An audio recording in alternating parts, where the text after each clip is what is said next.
اعوذ باللہ من الشیطان الرجیم، بسم اللہ الرحمن الرحیم۔ ناظرین، تاریخ اسلام کی سیریز کے آج تیسرے پروگرام میں ہم نبی اکرم صلی اللہ علیہ وسلم کی مدنی زندگی کے اہم واقعات کے حوالے سے بات چیت کریں گے۔ اس سے پہلے کہ دو نشستوں میں ہم نے نبی اکرم صلی اللہ علیہ وسلم کی مدنی زندگی اور تاریخ اسلام کا جو سب سے اہم موڑ مکہ سے مدینہ کی ہجرت تھا، اس کے حوالے سے پروگرام کیا۔ آج کی نشست میں ہم مختصراً اس بات کا جائزہ لیں گے کہ نبی اکرم صلی اللہ علیہ وسلم کی مدنی زندگی کن واقعات کے ساتھ گزری اور کس حکمت کے ساتھ آپ صلی اللہ علیہ وسلم نے اسلام کی سربلندی کے لیے اپنے اصحاب کے ہمراہ کام کیا۔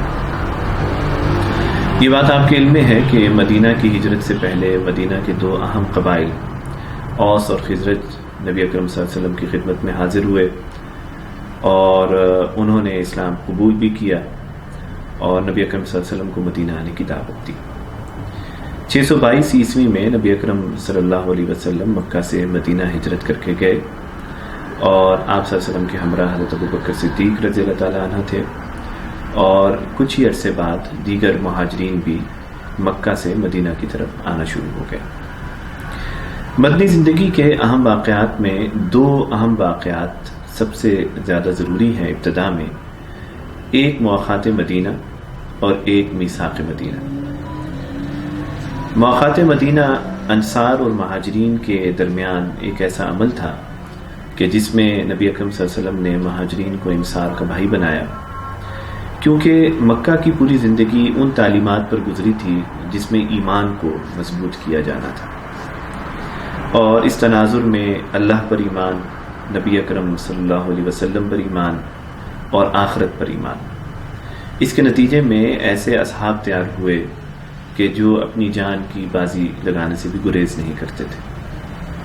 اب وقت آیا تھا کہ جو اسلام جس کی تعلیمات نبی اکرم صلی اللہ علیہ وسلم اہل مکہ، اہل قریش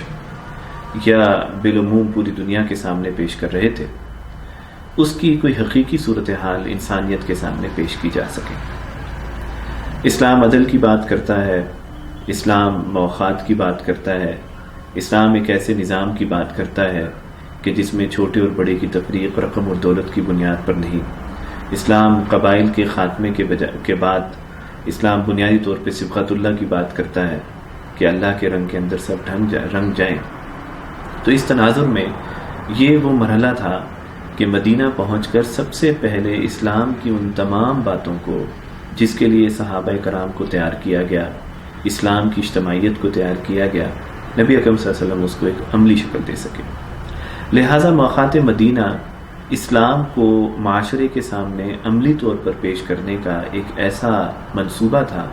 کہ اگر وہ نہ ہوتا تو شاید مدینہ میں انصار اور مکہ سے آئے مہاجرین اگر اس کو عملی شکل نہ دیتے تو شاید ہم اسلام کی وہ حقیقی صورتحال جو ایک فلاحی ریاست کے تناظر میں پیش کی جا سکتی ہے، اس کی مثال نہ دے سکتے۔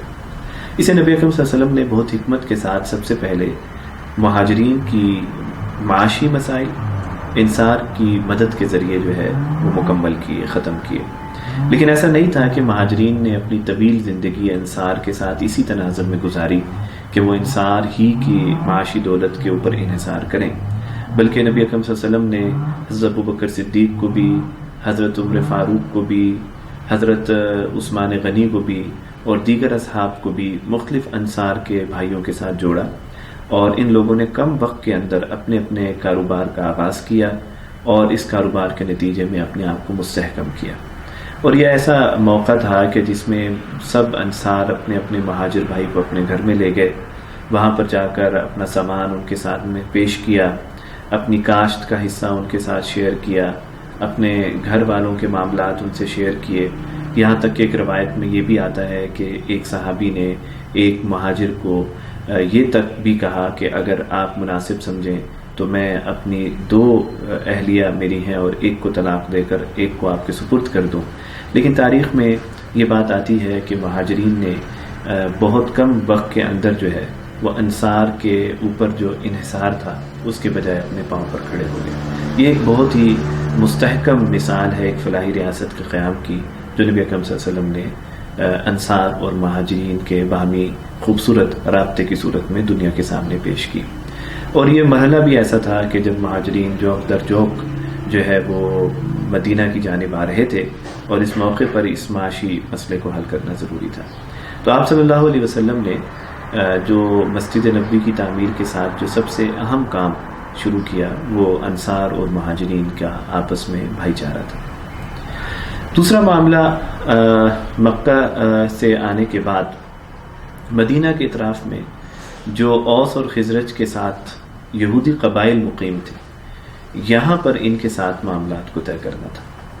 اوس اور خزرج دو ایسے قبیلے تھے کہ جو باہمی طور پر لڑتے تھے اور آپس میں پھر یہ مل کر یہودیوں کا بھی مقابلہ کرتے تھے. یہودی کافی عرصہ پہلے فلسطین اور اطراف کے علاقوں سے یہاں پر آ چکے تھے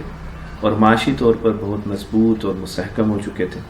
اور ان کی زبان عرب نہیں تھی، یہ عبرانی زبان بولا کرتے تھے. اسی معاشی طور پر مضبوط ہونے کا فائدہ یہ اس انداز میں بھی اٹھاتے تھے کہ مدینہ کے ان دونوں بڑے اہم قبائل اوس اور خزرج کو ہر وقت جنگ میں یا آپس میں ایک دوسرے کے ساتھ تنازعات میں الجھائے رکھنا، اور اس قسم کے شرارتی ذہن کے ساتھ یہ اپنی معاشی زندگی کو اور معاشرتی زندگی کو بسر کر رہے تھے. اوس اور خزرج کے بارے میں یہ بات بھی آپ کے علم میں رہے کہ حضرت سعد بن معاذ اور حضرت سعد بن عبادہ یہ دونوں اصحاب تھے کہ جو اوس کی اور خزرج کی الگ الگ نمائندگی کرتے تھے یا ان قبیلوں کے سربراہ تھے. آپ صلی اللہ علیہ وسلم کی آمد سے پہلے اس بات پر بھی اتفاق ہونے جا رہا تھا کہ عبداللہ بن ابی جو بعد میں منافقین کا سردار کہلایا، اس کو ان دونوں قبیلوں کا مشترکہ سربراہ بنا لیا جائے تاکہ وہ پھر ان معاملات کو لے کر چلے. لیکن اسی عرصے کے اندر نبی اکرم صلی اللہ علیہ وسلم سے معاملات طے پائے اور آپ صلی اللہ علیہ وسلم کو سرداری پیش کی گئی، تو لہٰذا اس کو بھی مجبوراً اسلام قبول کرنا پڑا. لیکن یہ تو معاملہ اوس اور خزرج کا تھا. لیکن دوسری جانب جو یہودیوں کے 3 بڑے قبائل تھے، جس میں ایک قبیلہ بنو قینقاع، پھر بنو نذیر اور پھر بنو قریظہ، یہ 3 ایسے قبائل تھے کہ جس میں سے ایک مدینہ کے اندر اور 2 مدینہ کے قرب میں مقیم تھے. اور یہودیوں کو اس بات کا اندازہ تو تھا ہی کہ نبی اکرم صلی اللہ علیہ وسلم جو ہیں وہ لازماً اس دنیا میں تشریف لائیں گے، اور ان تمام نشانیوں کو بھی وہ پورا ہوتا دیکھ رہے تھے. اور حقیقت یہ ہے کہ نبی اکرم صلی اللہ علیہ وسلم کے آنے کے بعد وہ اس بات کو جان چکے تھے کہ اللہ کے آخری نبی جو ہے وہ اس دنیا میں تشریف لا چکے ہیں. لیکن جو معاملہ یہودیوں کو درپیش تھا اور جس کی بنا پر آج تک مسلمانوں کی اور یہودیوں کی ایک کشمکش جو ہے وہ برقرار ہے کہ انہیں اس بات پر زوم تھا کہ جس طرح سارے نبی ہی ہمارے بنی اسرائیل سے آئے ہیں، لہذا محمد صلی اللہ علیہ وسلم بھی اسی سے ہی آئیں گے. یہ وہ امر تھا کہ جس کی وجہ سے انہوں نے نبی اکرم صلی اللہ علیہ وسلم قبول نہیں کیا، کیونکہ آپ صلی اللہ علیہ وسلم مکہ کے اس خاندان سے تشریف لائے جس کا براہ راست تعلق جو ہے وہ بنی اسرائیل سے نہیں تھا. ان تینوں قبائل کا الگ الگ معاملہ تھا، اور نبی اکرم صلی اللہ علیہ وسلم کا جو میثاق مدینہ ہوا وہ صرف اسی تناظر میں ہوا تھا کہ مدینہ کی حفاظت کے لیے یہ 5 قبائل، یہودیوں کے 3 قبائل اور مدینہ کے اوس اور خزرج اور مکہ سے آئے مہاجرین، یہ مدینہ کا مشترکہ دفاع کریں گے، ایک دوسرے کی حفاظت کریں گے. اور یہی ایک معاہدہ تھا جو یہودیوں اور مسلمانوں کے درمیان ہوا تھا. لیکن یہودی آپ صلی اللہ علیہ وسلم کی نفرت میں بہت ہی زیادہ آگے تھے، اور یہ ان کی سرشت میں ہوتا ہے کہ یہودیوں نے ہمیشہ معاہدوں کی پاسداری نہیں کی ہے. نبی اکرم صلی اللہ علیہ وسلم کے حوالے سے یا مسلمانوں سے نفرت کے حوالے سے ام المومنین حضرت صفیہ جو ایک یہودی خاندان سے تعلق رکھتی تھی، انہوں نے بتایا کہ ایک دفعہ نبی اکرم صلی اللہ علیہ وسلم کے نکاح میں آنے سے پہلے یا مسلمان ہونے سے پہلے وہ اپنے گھر کا ذکر کر رہی تھی کہ ان کے والد اور چچا ایک دوسرے سے مخاطب تھے اور آپ صلی اللہ علیہ وسلم کے حوالے سے بات کر رہے تھے، اور میں نے ان کی یہ باتیں سنی. روایت میں آتا ہے کہ انہوں نے کہا کہ جب میں نے یہ باتیں سنی تو اس میں دونوں نے ایک دوسرے کو کہا کہ کیا یہ وہی محمد ہے جس کے بارے میں کہا گیا ہے؟ تو دونوں نے ایک دوسرے کو کہا کہ ہاں یہ وہی محمد ہے. تو اس کے بعد ان کے چچا نے ان کے والد سے پوچھا کہ پھر ہمارا کیا لائحہ عمل ہوگا؟ تو اس پر ان کے والد نے کہا کہ ہمارا لائحہ عمل یہی ہوگا کہ ہم اس سے بغض رکھیں گے، ہم اس سے عداوت رکھیں گے. تو نفرت جو ہے وہ نبی اکرم صلی اللہ علیہ وسلم کے حوالے سے ان یہودیوں کے ذہنوں میں بہت پہلے سے موجود تھی. اسی طرح ایک اہم واقعہ یہودیوں کے حوالے سے ان کے ایک اہم رہنما حضرت عبداللہ بن سلام جو مسلمان ہونے سے پہلے یہودیوں کے ایک بڑے عالم تھے، اور یہودی ان کو بڑی عزت کی نگاہ سے دیکھتے تھے، اور انہوں نے نبی اکرم صلی اللہ علیہ وسلم کے ہاتھوں اسلام قبول کیا، اور آپ صلی اللہ علیہ وسلم ان کی اس وجہ شہرت کو بڑی اچھی طرح جانتے تھے کہ یہود میں ان کی بڑی عزت ہے، لیکن اس نے اس بات پر نبی اکرم صلی اللہ علیہ وسلم کو خبردار کیا یا آگاہ کیا کہ یہودیوں کی سب سے اہم بات یہ ہے کہ یہ 1 منٹ میں پلٹ جاتے ہیں، لہٰذا اگر میں انہیں کوئی بات اس تناظر میں بتاؤں گا کہ میں نے اسلام قبول کیا ہے تو وہ یقیناً میرے حوالے سے بہت سارے بہتان جو ہیں وہ لگانا شروع کر دیں گے۔ آپ صلی اللہ علیہ وسلم نے ان کو اپنی جگہ پر ہی رکھا اور یہود کو دعوت دی کہ آپ صلی اللہ علیہ وسلم سے ملنے آئیں، اور حضرت عبداللہ بن سلام کو پچھلے کمرے میں محفوظ کر دیا یا کھڑا کر دیا، اور اس موقع پہ عبداللہ بن سلام کے بارے میں یہودیوں سے گواہی لی کہ وہ کیسا فرد ہے۔ تو روایت میں آتا ہے کہ انہوں نے کہا کہ وہ ہمارے بڑوں میں سے ہے، بڑے لوگوں میں سے ہے، انہی کی اولاد میں سے ہے، ایک اچھا فرد ہے۔ مختلف طرح کی روایات حضرت عبداللہ بن سلام کے بارے میں آتی ہیں، اور اس پر پھر انہوں نے کہا کہ اگر وہ اسلام قبول کر لے تو کیسا ہے۔ نبی صلی اللہ علیہ وسلم نے جب سوال یہود سے کیا تو یہود نے کہا کہ نہیں، ایسا ہو نہیں سکتا کہ وہ اپنے مذہب سے پھر جائے، اور اس موقع پر پھر آپ صلی اللہ علیہ وسلم نے عبداللہ بن سلام کو اپنے پاس بلایا اور اس نے کہا کہ میں نے اسلام قبول کیا۔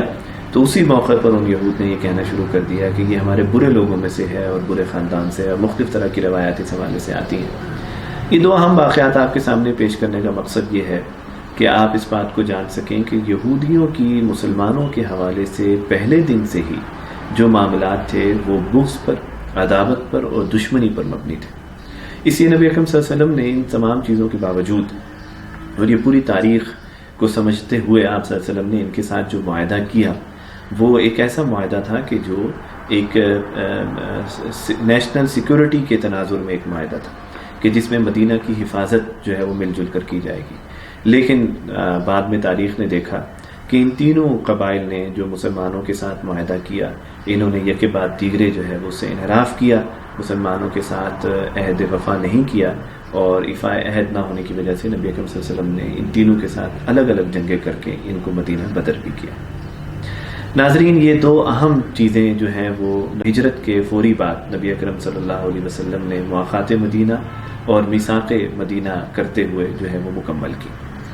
اس کے بعد یہ بات بھی آپ کے ذہن میں رہنی چاہیے کہ آپ صلی اللہ علیہ وسلم جب مکہ سے ہجرت کر کے مدینہ تشریف لائے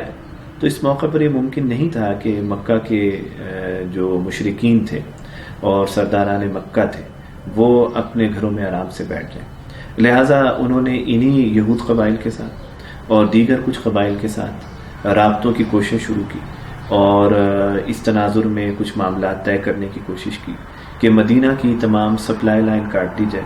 تاکہ یہاں لوگ تجارت کی غرض سے موو نہ کر سکیں اور مدینہ کو بنیادی ضرورت کا سامان نہ مل سکے۔ اور عملی طور پر ان یہودیوں نے اور مشرکوں نے مل کر مدینہ کی پوری سپلائی لائن کو کاٹنے کی کوشش کی تاکہ مدینہ جو ہے وہ معاشی طور پر بدحال ہو، اور پھر یہاں کے لوگ نبی اکرم صلی اللہ علیہ وسلم کو اور ان کے اصحاب کو مدینہ بدر کرنے کی کوشش کریں، اور تاکہ پھر یہ ریاست جو ہے وہ کسی طرح ختم ہو جائے۔ یہاں پر یہ بات سامنے رہے کہ ابو جہل، جن کا ہم نے پچھلی نشستوں میں بھی ذکر کیا کہ وہ نہ صرف محمد صلی اللہ علیہ وسلم کے خاندان کے سربراہ بنے بلکہ وہ سرداران مکہ کے بھی سربراہ بنے، اور ابو جہل کی قیادت میں مسلمانوں کی ریاست کو ختم کرنے کے حوالے سے مختلف طرح کی سازشیں جو ہیں وہ شروع ہوئی۔ اس موقع پر ایک بات یہ بھی آتی ہے کہ مدینہ کے مہاجرین اور انصار اس بات سے بخوبی واقف تھے کہ اس پوری شام جانے والی سپلائی لائن کو جو خود ان کے پاس ہے، اگر یہ اس کے اوپر قبضہ کر لیں یا اس کو کاٹ دیں تو پھر مکہ کے رابطے بھی شام کی طرف تجارت کے حوالے سے ختم ہو سکتے ہیں۔ تو یہ ایک بہت بڑا ہتھیار دونوں کے پاس تھا، ایک کے راستوں کو بند کر دیا جائے مدینہ کے لوگوں کی طرف سے تاکہ معاشی طور پر جو ہے وہ ان کا کنٹرول بڑھ جائے، اور مکہ کے لوگوں کے پاس ایک طرح کا اختیار تھا کہ وہ تجارت کے لیے راستوں کو تبدیل کر لیں تاکہ مدینہ سے گزر ہی نہ ہو سکے اور ان کا بائیک آؤٹ ہو جائے۔ اس موقع پر 2-3 طرح کے کچھ ایسے واقعات بھی ہوئے کہ جو پہلی جنگ کا سبب بنے کفار مکہ اور مسلمانوں کے درمیان، اور ان واقعات میں ایک اہم واقعہ یہ بھی ہے کہ ابو سفیان جو شام کے سفر سے آ رہا تھا اس کے بارے میں یہ بات معروف ہوئی مکہ میں کہ ان کو لوٹ لیا گیا ہے مدینہ کی طرف سے، جس کے بعد حتمی طور پر اس بات کا فیصلہ کیا گیا کہ اب جو ہے وہ ہمیں مسلمانوں کے اوپر جو ہے وہ حملہ کر دینا چاہیے۔ لیکن اس سے پہلے یہ جو ابو سفیان کا قافلہ تجارت کی غرض سے گیا ہوا تھا، اس قافلے کے بارے میں بھی یہ طے ہوا تھا کہ اس کی تمام آمدنی کو اس جنگ میں استعمال کیا جائے گا جس جنگ کے منصوبہ بندی جو ہے وہ مکہ کے مشرکین مدینہ کے حوالے سے کر رہے تھے۔ یہ بھی ایک دلچسپ بات ہے کہ جب ابو سفیان کے قافلے کو لوٹنے کے حوالے سے بات چیت ہوئی یا کی خبر پھیلی، تو اس کے بعد ابو جہل کی قیادت میں مدینہ کی طرف سفر کیا گیا اور بدر کے مقام کے اوپر جو ہے وہ پڑاؤ ہوا، اور اس پوری جنگ میں ابو سفیان خود شریک نہیں تھا۔ اور یہ ہجرت کے دوسرے سال کا واقعہ ہے، سن 624 عیسوی، اور رمضان المبارک کی 17 تاریخ کو جنگ بدر کا آغاز ہوا، اور نبی اکرم صلی اللہ علیہ وسلم کو بھی یہ خبریں مل رہی تھیں، اور آپ صلی اللہ علیہ وسلم نے بھی صحابہ کی ایک جماعت تیار کی۔ تاریخ میں یہ بات آتی ہے کہ تقریباً 313 صحابہ کرام نے مقابلہ کرنے کیا، اور تقریباً 1000 کے قریب قریشی جنگجو تھے جو نبی اکرم صلی اللہ علیہ وسلم کے مقابلے میں یا اسلام کے مقابلے میں مکہ سے آئے تھے۔ اور ایک طرف نبی اکرم صلی اللہ علیہ وسلم نے مسلمانوں کی جماعت کی سربراہی کی، اور دوسری طرف ابو جہل نے مشرکین کی جماعت کی سربراہی کی۔ دلچسپ بات یہ بھی ہے کہ جو میثاق مدینہ اب سے 1-1.5 سال پہلے ہوا تھا، اس میثاق میں بنو قریظہ، بنو نذیر نے جو معاہدے نبی اکرم صلی اللہ علیہ وسلم سے کیے تھے کہ اگر مدینہ کے اوپر کوئی آنچ آئے گی تو ہم ایک دوسرے کی حمایت کریں گے، انہوں نے اس معاہدے سے دستبرداری کی اور خاموشی اختیار کر کے اپنے معاملات کو روٹین کے اندر چلانے کی کوشش کرتے رہے، اور نبی اکرم صلی اللہ علیہ وسلم کا ساتھ نہیں دیا۔ یہاں پر جنگ بدر کی تفصیلات میں ہم بہت زیادہ نہیں جائیں گے۔ تاریخ میں یہ پہلی جنگ ہے جو مشرکین اور مومنین کے درمیان ہوئی۔ نبی اکرم صلی اللہ علیہ وسلم نے بھی رب تعالیٰ سے یہ دعا کی اور اپنے مٹھی بھر صحابہ کرام کی فتح یابی کے لیے دعا کی، ایمان کی کامیابی کے لیے دعا کی، اسلام کی آبیاری کے لیے دعا کی، اور رب تعالیٰ نے ان 313 مجاہدین کو 1000 کفار مکہ پر فتح دی، اور اس کے نتیجے میں کچھ صحابہ کرام شہید بھی ہوئے، کچھ کفار کے لوگ بھی مرے، اور کچھ قیدی بھی ہوئے۔ اور یہ بات بھی دلچسپ ہے کہ جو نبی اکرم صلی اللہ علیہ وسلم نے جب ان تمام کفار مکہ کو قید کیا تو ان کے ساتھ بہت ہی حسن سلوک کیا گیا۔ خود حضرت مصعب بن عمیر رضی اللہ تعالیٰ عنہ کے بھائی ابو زیر کے حوالے سے یہ واقعہ آتا ہے کہ آپ صلی اللہ علیہ وسلم کی ہدایت تھی کہ جو مشرکین مکہ کے قیدیوں کے اوپر نگران صحابی ہیں کہ وہ خود بے شک نہ کھائیں لیکن قیدیوں کو جو ہے وہ ضرور کھلائیں۔ اور اس موقع پہ ابو زیر کی ایک یہ بات بھی آتی ہے کہ میں یہ دیکھتا تھا کہ میرے اوپر جس کو مسلط کیا گیا تھا وہ خود بھوکا رہ لیتا تھا لیکن مجھے کھانے کے لیے تمام سہولیات دیتا تھا۔ تو نبی اکرم صلی اللہ علیہ وسلم کا یہ جو مواخات مدینہ ہے یا پھر ڈپلومیٹک افیئرز میں میثاق مدینہ ہے، یا پھر ایک وار اسٹریٹجی کے طور پر جنگ بدر، اور پھر اس اسٹریٹجی کے اندر جو قیدیوں وار پریزنز جسے ہم کہتے ہیں پریزنرز، ان کے ساتھ جو پورا عمل تھا، یہ نبی اکرم صلی اللہ علیہ وسلم نے بڑی حکمت کے ساتھ اور رحمۃ اللہ عالمین کے ٹائٹل کے انڈر جو ہے یہ تمام چیزیں کی، اور اس کا بڑا گہرے اثرات جو ہے وہ مشرکین پر بھی پڑے۔ ان کو مارنے کے بجائے یا سزائیں دینے کے بجائے ان کے پاس جو علم تھا وہ علم جو ہے وہ صحابہ میں منتقل کرنے کے حوالے سے بھی ایک مکمل حکمت عملی جو ہے وہ ترتیب دی گئی۔ ناظرین، جنگ بدر کا یہ اہم واقعہ، اس واقعے کے بعد جو سب سے اہم واقعہ ہوا وہ یہودیوں کا یہ جو قبیلہ تھا بنو قینقاع، اس کو نبی اکرم صلی اللہ علیہ وسلم نے مدینہ سے جلا وطن کیا، کیونکہ انہوں نے معاہدہ پورا نہیں کیا، اور معاہدہ پورا نہ کرنے کی بنا پر آپ صلی اللہ علیہ وسلم نے ان کو، یہ چونکہ مدینہ کے اندر مقیم تھے، اور ان لوگوں کے ساتھ باقاعدہ ایک جو ہے وہ آپ یہ کہہ لیجئے کہ حملہ کیا گیا۔ شوال میں، رمضان میں جنگ بدر ہوئی، اور اس کے فوری بعد شوال کے اندر ان کے اوپر حملہ کیا گیا، ان کا محاصرہ کیا گیا، اور یہاں سے یہ لوگ جو ہے پھر عہد شکن تھے، اس لیے ان لوگوں کو جب مدینہ سے نکالا گیا تو یہ شام کے کسی علاقوں کی جانب اور کچھ لوگ خیبر کے علاقوں کی جانب جو ہے وہ جا کے مقیم ہو گئے، لیکن ابھی بھی 2 قبائل ایسے تھے کہ جو ابھی مدینہ کے اطراف میں موجود تھے۔ ناظرین، اس کے بعد جو سب سے اہم چیز یہ ہے کہ جنگ بدر کا جو ایک بدلہ تھا وہ بہر کیف ابو جہل تو جنگ بدر کے اندر مر گیا تھا، لیکن پھر ابو سفیان کو یہ سرداری ملی اور ان کے ذہن کے اندر یہ بات تھی کہ پچھلے سال ہم لوگ بدر کے مقام پر ہارے ہیں، لہٰذا ایک بار پھر جو ہے وہ مسلمانوں کے اوپر حملہ کیا جائے۔ اور یہی یہودی قبائل جو اطراف میں موجود تھے انہوں نے بھی اس حوالے سے پیش بندی پوری کی، ابو سفیان کو بھی تیار کیا اور وہی جنگ کے لیے وسائل کو جمع کرنا اور یہ تمام صورتحال بھی جو ہے اس کی تیاری کرتے رہے۔ جنگ احد کا جو واقعہ ہے اس میں دونوں طرح کی آراء موجود ہے۔ ہم یہ نہیں کہہ سکتے کہ مسلمان مکمل شکست سے دوچار ہوئے یا مشرکین مکہ جو ہے وہ مکمل فتح یاب ہوئے۔ یہ بات درست ہے کہ نبی اکرم صلی اللہ علیہ وسلم نے احد کی پہاڑی کے ایک درے پر صحابہ کرام کو کھڑا کیا اور انہیں اس بات کی ہدایت کی ان تیر اندازوں کو کہ آپ نے اپنی جگہ سے نہیں ہلنا، لیکن جب وہ یہ سمجھے کہ مسلمان فتح یاب ہو چکے ہیں اور اس وقت جو ہے وہ ہمیں مال غنیمت جمع کرنے میں اپنا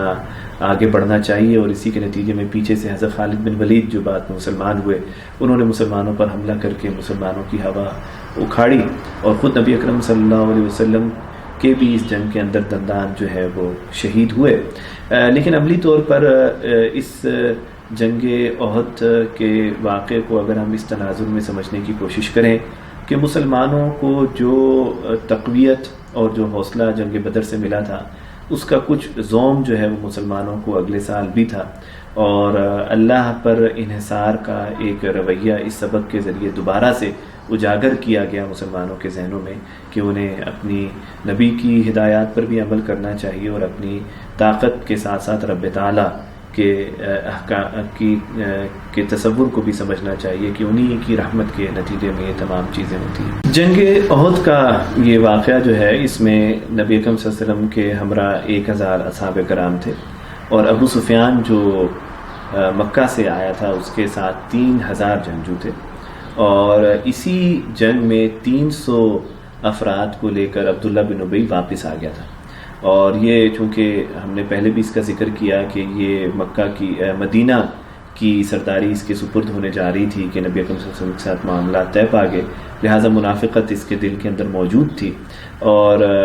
یہاں پر یہ واضح طور پر سامنے آنے لگا کہ یہ مسلمانوں کے اندر منافقوں کی ایک جماعت ہے جو عین موقع کے اوپر پیچھے ہٹ گئی، اور اس موقع پر اس نے جو سٹانس لیا وہ یہی لیا کہ میری احد کے حوالے سے مدینہ کے اندر رہ کر یا مدینہ کے باہر رہ کر جو اس نے اپنی ایک رائے دی تھی جنگ لڑنے کے حوالے سے قبول نہیں کیا گیا، اور اسی کو سٹانس بنا کر اس نے جو ہے وہ وڈرا کیا اس غزوہ سے۔ جب احد کا یہ پورا واقعہ ہوا اور یہ جنگ ہوئی اور مسلمانوں اور اس کے بعد یہ مشرکین جو ہے ابو سفیان اس جنگ میں خود ہی یہ جنگ ترک کر کے واپس مکہ کی طرف چلا گیا۔ اس واقعے کے فوری بعد جو ہے وہ بنی نذیر جس کا ذکر ہم نے کیا کہ میثاق مدینہ میں یہ دوسرا قبیلہ تھا کہ جس کے ساتھ آپ صلی اللہ علیہ وسلم نے معاہدہ کیا، تو اس بنو نذیر کے ساتھ جو ہے وہ باقاعدہ ایک جنگ ہوئی، اور اس جنگ میں ان کے معاملات کو چونکہ انہوں نے بھی منافقت کی اور انہوں نے بھی وعدے کی پاسداری نہیں کی، لہٰذا آپ صلی اللہ علیہ وسلم نے بنو نذیر کو جو ہے وہ پیغام بھیجا کہ آپ لوگ یہ علاقہ چھوڑ کر چلے جائیں۔ یہاں پر یہ بات بھی قابل ذکر ہے کہ مدینہ کے اطراف میں بنو نذیر کا معاشی طور پر ایک بڑا مضبوط ہب تھا،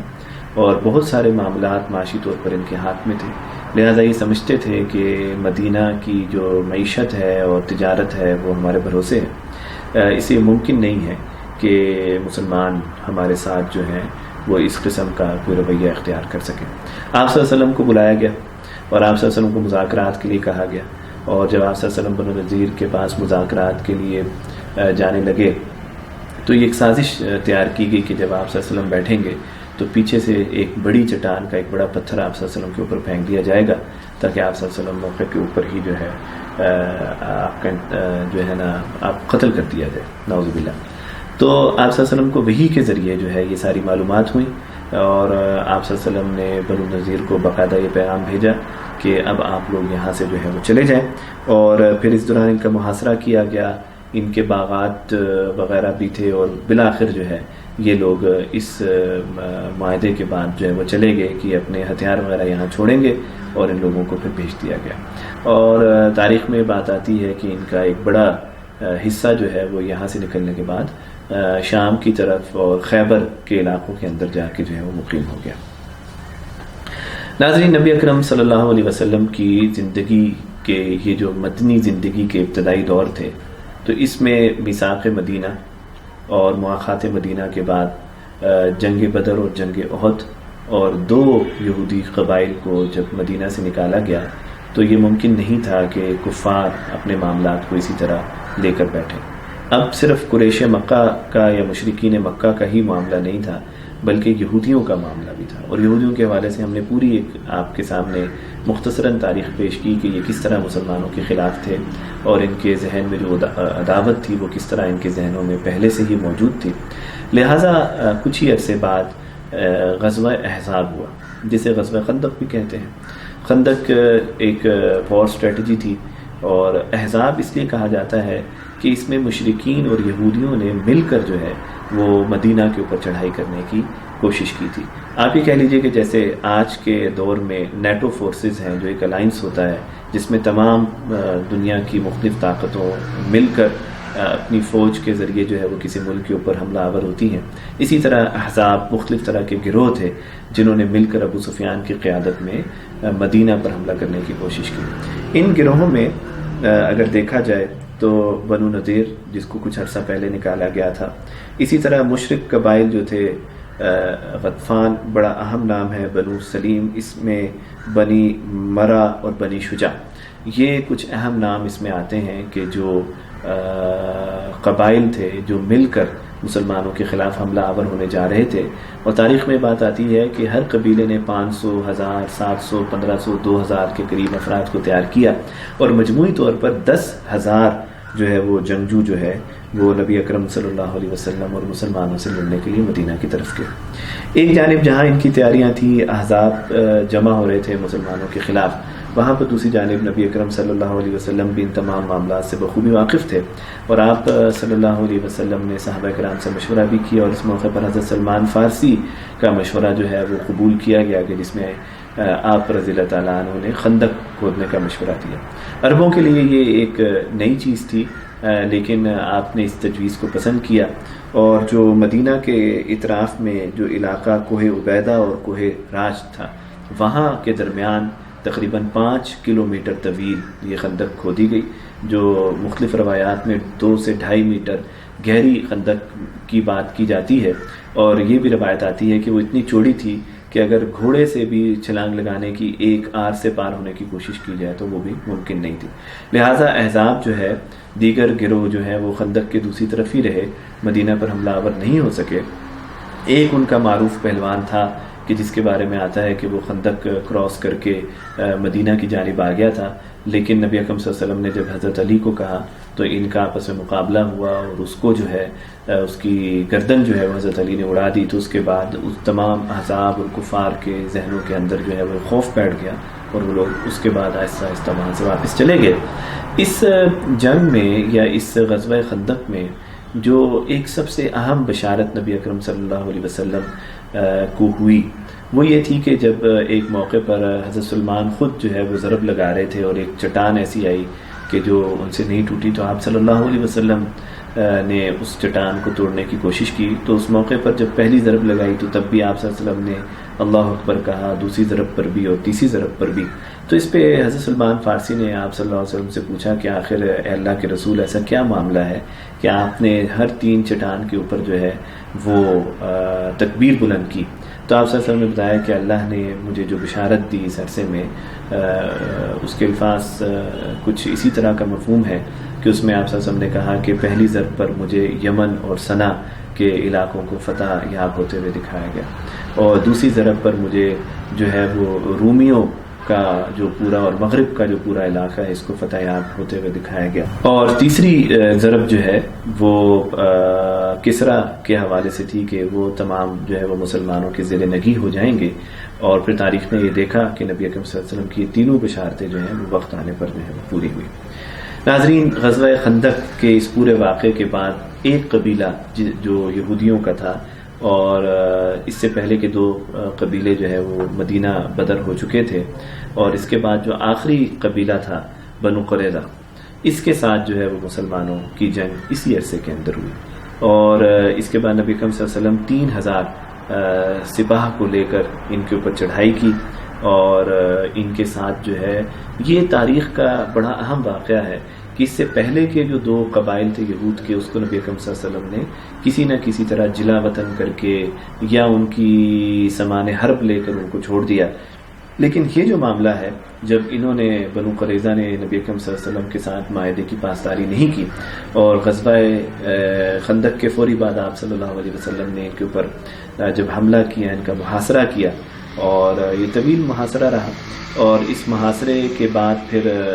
عملی طور پر اس بات کا فیصلہ کیا گیا کہ جو دونوں قبائل یعنی مسلمانوں کے درمیان اور یہودیوں کے درمیان جو معاہدہ ہوا ہے اس کی پاسداری کرتے ہوئے ان لوگوں کو قتل کر دیا جائے، خاص طور پہ وہ لوگ یقیناً وہ لوگ کہ جنہوں نے بد عہدی کی ہے، بد شکنی کی ہے. اور یہ بات یہودیوں کی توریت میں بھی لکھی ہوئی تھی اور خود معاہدے کے اندر بھی تھی کہ جو بد شکنی کرے گا ان کے سر اڑا دیے جائیں گے. تاریخ میں یہ بات آتی ہے کہ ایک بڑی تعداد میں ان تمام یہودیوں کو جنہوں نے بد شکنی کی تھی ان کے سر قلم کر دیے گئے، ان کے سامان کو، ان کے باغات کو، مال غنیمت کو تمام کو اسلامی ریاست کے سپرد کر دیا گیا. اور یوں یہ تینوں قبائل صرف 4 سال کی مدت کے اندر جو ہے وہ مدینہ سے باہر ہو گئے، اور زیادہ تر نے خیبر میں جا کے یا شام کے دیگر علاقوں میں جا کے جو ہے وہ پناہ لی. اور یہ بات بھی گو کہ ابھی براہ راست ہمارے عنوان کا حصہ نہیں ہے کہ موجودہ دور میں 1948 سے پہلے، اسرائیل کے قیام سے پہلے تک، اور نبی اکرم صلی اللہ علیہ وسلم کی مدینہ کی زندگی میں ان تینوں قبائل کو نکالنے سے لے کر اور اب تک یہ قبائل جو ہیں وہ پوری دنیا کے اندر بھٹکتے رہے، یہاں تک کہ انہوں نے اپنی اب اس ریاست کو اسی تناظر کے اندر جو ہے وہ بنایا ہے، اور ان کی کوشش یہی ہے کہ ہم مسلمانوں کے خلاف ہمیشہ نبرداز ماریں. تو اسے ناظرین یہ بات ذہن میں رہنی چاہیے کہ اس وقت عالمی دنیا کا بھی جو پورا منظرنامہ ہے یہ محض موجودہ گلوبل ورلڈ کا کوئی حصہ نہیں ہے، یا کسی ایسے ایجنڈے کا حصہ نہیں ہے کہ جو اچانک ترتیب دیا گیا ہے، بلکہ یہودیوں کی مسلمانوں کے خلاف یہ پرانی سازشیں ہیں اور پرانے بدلے لینے کی وہ کوششیں ہیں کہ جس کا انجام کا واسطہ ان کو کرنا پڑا، لیکن در حقیقت وہ بد شکن تھے اور بد عہد تھے، اور انہوں نے اپنے وعدوں کی پاسداری نہیں کی. نبی اکرم صلی اللہ علیہ وسلم کی زندگی میں یہ 3 بڑے غزوے ہوئے، اور ان غزوات میں جہاں مشرکین نے مکہ کے اوپر مسلمانوں کا ایک رعب بیٹھا، وہاں پر یہودیوں کے ساتھ بھی ظاہری طور پر نجات حاصل کی گئی. لیکن اس دوران کئی چھوٹے چھوٹے قبائل اطراف میں موجود تھے کہ جو شر پسندی کرتے رہتے تھے. اسی طرح کا ایک قبیلہ جو ہے وہ بنی مستلق تھا جو مدینہ کے اطراف میں تھا، اور یہاں پر یہ لوگ بھی اہل مکہ کو دعوت دیتے تھے کہ ہم مل کر جو ہے وہ مسلمانوں کے اوپر حملہ آور ہوں اور مدینہ سے اسلامی ریاست کا جو ہے وہ خاتمہ کیا جا سکے. تو جب یہ ساری اطلاعات خبر نبی اکرم صلی اللہ علیہ وسلم تک پہنچی تو آپ صلی اللہ علیہ وسلم نے بنی مستلق کی جانب مدینہ سے کوچ کیا، اور باقاعدہ وہاں پر یہ غزوہ ہوا، اور یہاں پر یہ بھی جو ہے جتنے لوگ تھے ان لوگوں کے ساتھ ایک پوری جنگ ہوئی. اور اسی جنگ میں کے بعد جب ان کی عورتیں جو ہیں وہ مسلمانوں کے زیر نگیں آئیں تو حضرت جبیریہ جو نبی بعد میں ام المومنین بنی، وہ سردار کی بیٹی تھی، اور اسی بنو مسلک کے سردار کی بیٹی کو آپ صلی اللہ علیہ وسلم نے بعد میں فدیہ دے کر لیا، اور پھر بعد میں اپنے نکاح کے اندر بھی لے کر آئے. اور اس کا سب سے اچھا اثر یہ ہوا کہ تمام مسلمانوں کے زیر نگیں جو خواتین آئیں یا جو مال آیا اس کو جو ہے انہوں نے واپس کر دیا، اور اس کا گہرا اثر یہ ہوا کہ یہ قبیلہ جو ہے وہ پھر باقاعدہ طور پر مسلمان بھی ہوا. تو یہ وہ حکمت تھی اس پورے معاملے کے اندر جو نبی اکرم صلی اللہ علیہ وسلم نے اس موقع پر استعمال کی. غزوہ بنی مستلق میں کہ واپسی پر 2 بڑے واقعات ہوئے، اور ایک واقعہ حضرت عائشہ سے متعلق ہے اور ایک واقعہ عبداللہ بن ابی سے متعلق ہے. حضرت عائشہ سے متعلق جو واقعہ ہے وہ یہ کہ جب یہ قافلہ واپسی کی جانب کوچ کر رہا تھا تو وہ پیچھے رہ گئی تھی قضاء حاجت کی وجہ سے، اور بعد میں پھر وہ آئیں اور اسی سفر کے دوران عبداللہ بن ابی جو پوری کوششیں کرتا رہا، مسلمانوں کو بھڑکاتا رہا کہ کسی طرح وہ اپنی سرداری والے تصور کو بحال کر سکے، تو یہ دونوں چیزیں جو ہیں وہ واپسی کے سفر کے اندر ہوئی، اور مدینہ پہنچ کر پھر اس نے، چونکہ اس کی نیت پہلے ہی خراب تھی، تو اس نے حضرت عائشہ کے واقعے کو بھی بڑا بڑھا چڑھا کر پیش کیا، لیکن بعد میں رب تعالیٰ کی طرف سے وحی آنے کے بعد حضرت عائشہ کو پوری برات بھی ہوئی، اور پھر عبداللہ بن ابی سمیت ان تمام اصحاب کہ جنہوں نے اس واقعے کو پروپیگیٹ کرنے کے حوالے سے بہت بڑا کردار ادا کیا، ان کے اوپر حد بھی جو ہے وہ جاری کی گئی۔ تو یہ ایک واقعہ جو ہے وہ غزوہ خندق کے فوری بعد غزوہ مستلق اور اس کی واپسی پر ہوا، اور یہاں پر ایک حکمت کا کام آپ صلی اللہ علیہ وسلم نے یہ بھی کیا کہ جب عبداللہ بن ابی نے سفر میں بہت سارے شکوک و شبہات اور مسلمانوں کے حوالے سے ذہنوں میں بہت ساری چیزیں پیدا کی، تو آپ صلی اللہ علیہ وسلم کو جب یہ ساری چیزیں علم ہوئی تو آپ نے واپسی پر جو ہے وہ قبیلے قافلے کو جو ہے وہ نہ روکنے کا فیصلہ کیا، اور تیزی سے قافلے کو اتنا چلایا کہ لوگ اس سفر کے دوران تھک جائیں اور پھر پہنچ کر سو جائیں، تاکہ وہ جزوی باتوں کے اندر الجھنے کے بجائے اپنے مشن اور مقصد کے اوپر جو ہے وہ نظر رکھیں۔ تو یہ بھی ایک حکمت تھی اسلامی تحریک کے سربراہ کی حیثیت سے کہ آپ صلی اللہ علیہ وسلم نے کس طرح ایسے نزاع کے مواقع میں کہ جب لوگ ایک دوسرے سے الجھتے ہیں، اپنے کارکنان کو انگیج کیا تاکہ وہ جزوی باتوں کے اندر الجھنے کے بجائے یہ تمام اصحاب جو ہے وہ مدینہ پہنچ جائیں اور ان باتوں کو جو ہے وہ بھول جائیں۔ غزوہ بنی مستلق کے بعد جو اگلے سال اہم واقعہ ہوا وہ صلح حدیبیہ سے متعلق ہے۔ یہ جو مدینہ میں پہنچنے کے بعد یہ جو 5-6 سال تھے، ان سالوں مسلمانوں کی طاقت کے حوالے سے یہود و نصارہ اور مشرکین مکہ کے اندر ایک رعب جو ہے وہ پھیل چکا تھا، لہٰذا اگلے سال جو ہے وہ آپ صلی اللہ علیہ وسلم جو ہے وہ طواف مکہ کے لیے ارادہ کر کے گئے، اور ارادہ یہی تھا کہ ہم وہاں سے طواف کر کے واپس آئیں گے، لیکن چونکہ مشرکین کا ایک بغض تھا اور وہ اس بات کے لیے کسی طور تیار نہیں تھے کہ وہ نبی اکرم صلی اللہ علیہ وسلم کو یہاں پر آنے دیں، تو حضرت خالد بن ولید جو ابھی اس وقت مسلمان نہیں ہوئے تھے، ان کا ایک قافلہ جو ہے وہ حدیبیہ کے مقام پر آ کر پہنچا، اور آپ صلی اللہ علیہ وسلم اور آپ کے قافلے کو انہوں نے روکا۔ اس موقع پر آپ صلی اللہ علیہ وسلم نے حضرت عثمان کو اپنا جو ہے سفیر بنا کر مکہ بھیجا کہ تاکہ معاملات کو طے کیا جا سکے، لیکن حضرت عثمان کی واپسی تاخیر سے ہوئی، ایک خبر یہ بھی ہے کہ انہیں شہید کر دیا گیا ہے۔ تو اس موقع پر ایک تاریخی بیعت رضوان ہوئی تھی جس میں صحابہ نے اپنی جانوں کو نبی اکرم صلی اللہ علیہ وسلم میں پیش کرنے کا اعادہ کیا تھا، لیکن بہرکیف جب حضرت عثمان بھی واپس آ گئے تو اس موقع کے اوپر ایک سفیر کے طور پر وہ جو پیغام لے کر آئے تھے وہ یہی تھا کہ مسلمان اس سال واپس چلے جائیں اور اگلے سال جو ہے وہ طواف مکہ کے لیے تشریف لائیں۔ تو یہ بظاہر تو مسلمانوں کی ایک شکست تھی، مسلمان طاقت کے اندر بھی بہت تھے، مسلمانوں کے ماضی کے تمام واقعات بھی یہ بتاتے تھے کہ مشرکین جو ہیں وہ ہمیشہ ان کے زیر نگی رہے ہیں، لیکن اس موقع پر آپ صلی اللہ علیہ وسلم نے بڑی حکمت کے ساتھ اور رب تعالیٰ کی تائید کے نتیجے میں یہ صلح حدیبیہ کی، جو بظاہر تو مسلمانوں کو کمزور نظر آ رہی تھی، لیکن حقیقت میں اس کے کافی مثبت اثرات جو ہے وہ پھیلے، اور مدینہ کی زندگی کا میں یہ سمجھتا ہوں کہ جو پہلا دور تھا جو ہجرت سے شروع ہو کر